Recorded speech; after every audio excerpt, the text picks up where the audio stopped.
Lab 5, Encoders and Forward Kinematics.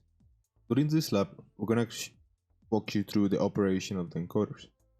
We're going to be using the I2C communication bus and the forward kinematics function in order to translate the individual wheel velocities into chassis x dot and data dot. The encoders provide information about the wheel speed using a Hall sensor and a magnet that's located at the tip of the shaft. And as the magnet rotates and the Hall sensor detects the rotation, that rotation is translated into wheel velocity and then into chassis velocity. As reference, I linked the most important videos for this lab, which are how to export the node thread flow, a video about how to properly manage 1860-50 batteries, and a short video on YouTube about how the I2C communication bus works. In addition to a couple of web pages pointing to the wiring diagram and also the encoder's datasheet in case you're interested on learning more about how the encoder works and how the I2C of the encoder communicates with other I2C devices. For this lab, we're going to require the first 3 lab kits, including the beagle bond, the battery pack, and the scroll frame. Task 1. Connect and run the encoder. Before we begin connecting all the wire required for the encoders to work, I would like for you to take a second and go back to the lab 4 video and connect everything as shown in that video, meaning connecting your drivers, your battery, and your beagle bond. But do not power on the beagle bond yet. We want to connect all the wires for the encoders while the beagle bond is powered off. This is just to avoid any short happening with the encoder. Task 1 is divided in 2. The first half is basically connecting everything, and the second part is running the L1 software in charge of reading the encoder values from the AS5048 chips. There is 2 of these chips, one in each side of your scroll. First, we're going to connect the encoder cables. As shown in figure 1, these are the 2 encoder cables. First, we're going to connect the encoder cables shown in figure 1 to the I2C bus board shown in figure 2. So in figure 1 we can see 2 cables. The top is the left hand cable and the bottom is the right hand cable. At the left side of these cables are where the encoders will be connected, and on the right side of the cables are where the I2C bus board shown down here will be connected. As you can see, the right hand side of all these cables have 6 pins as the I2C bus board, and on the left hand side of the encoder cables you can see they have 8, and that will go directly into the encoders. The I2C bus board is used to power both the left and right encoders, and also to provide I2C communication between the beagle bond and the 2 encoders. The I2C is a serial communication protocol capable of having more than 1,000 slaves using a single master, in this case the masters being the beagle bond and the slaves being the 2 I2C encoders. The master controls all these slaves using only 2 lines, the data or SDA and clock or CLK lines. Therefore, it's important that the SDA and CLK from all the devices and the beagle bond are connected in parallel. So make sure both your SDAs, your data cables coming from your encoders match when they're connecting the I2C bus board. Now that you have connected your encoders to the I2C bus board, we're gonna go ahead and connect this board to the beagle bond I2C bus. We're gonna be using the JST SH connector that we gave you, and it's the one shown in figure 3, and you're gonna connect the JST side to the I2C bus of the beagle bond, which is located in figure 5, and the DuPont part of this cable will be connected in the beagle bond column of the I2C bus board. When connecting the I2C bus board to the beagle bond, make sure you follow figure 6. In figure 6 you can see the I2C communication bus right here, and this is where our I2C bus board will be connected to, and make sure you follow the orientations of the pins. So the one closest to the USB will be the data, the second will be the clock, the third will be 3.3, and fourth would be the ground. So make sure you follow this when you're connecting your I2C bus board. After you think that you have connected everything successfully, after your TA have given you approval, then just go ahead and power the BeagleBone and the motor using the battery pack. If your BeagleBone Blue is not coming up online after doing the connections and powering up with the battery pack, this might mean that you have a short in your I2C communication bus. So just call the TA and he will be able to help you. After your BeagleBone has come online, access it and go to Cloud9. On Cloud9, if we open a new terminal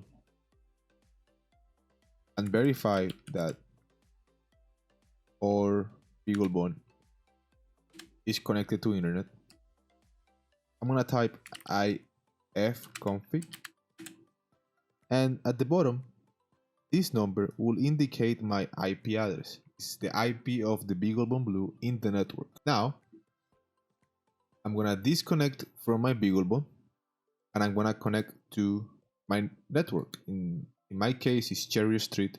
In your case, is Tamu Wi-Fi or the network of your apartment. Then I'm gonna just access Cloud9 through the IP address. You can see that I'm already doing that by typing the IP address, then colon 3000. You can also do this with Node-RED by typing the IP column 1880. I find this method to be much reliable than connecting directly to the BeagleBone. After running this sudo command to make sure that our GPIO library is installed, we're gonna run the sudo watch I2C detect, and this will indicate the I2C devices that are connected to the I2C bus in the BeagleBone. As you can see, 41 represents the right encoder and 40 represents the left encoder. And Ctrl C to get out of this command. If your I2C devices are not showing up, it might mean that your connections on the I2C bus board are maybe flipped. Maybe you have the data and the clock flipped. So go ahead and make sure that you have everything connected. The next step will be to download the L1 encoders.py to your basics folder. I'm gonna be running the L1 encoders using Python 3, and we're gonna verify that the values represent wheel motions. So I'm gonna run it, type in Python 3 L1 encoders, and you'll see that the encoder values are gonna start showing up. If your encoder values are jumping everywhere, for example, if they're going from 43 to 100 or to 200 without moving the wheels, this might mean that your encoder could be damaged, but also that your encoder is not well positioned on the 3D printing bracket. So if your encoders are with still values like mine, you can move on. Now I'm gonna turn the right wheel forward, and as you can see in the screen, the value is increasing. And if I move it backwards, the value will be decreased. This is reading from 0 to 360. So one full rotation of the wheel will indicate 360 degrees. Make sure that you go through all of the items on this step so you fully understand what's going on with the encoder.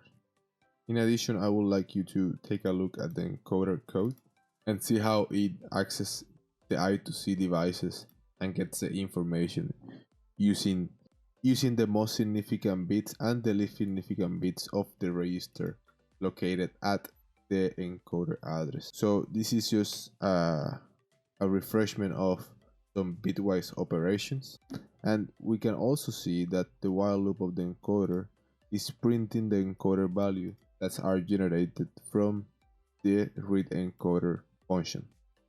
For the second task, we're going to be performing for kinematics. Last week we did inverse kinematics, where we input a chassis forward velocity and angular velocity and output the individual wheel speed. In this lab, we're going to do something different. We're going to do the opposite. We're going to input the wheel speeds directly coming from the encoders into a forward kinematic script that would output the x dot and data dot of the chassis. We're dealing in this case with a level 2 program called L2 Kinematics.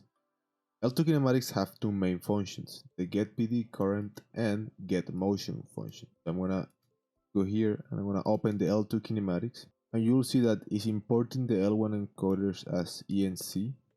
So that's the L1 encoders over here, and is defining some constants for the kinematics such as the wheel radius and the length of the wheelbase. In addition, is putting some values just in regards with the encoders math.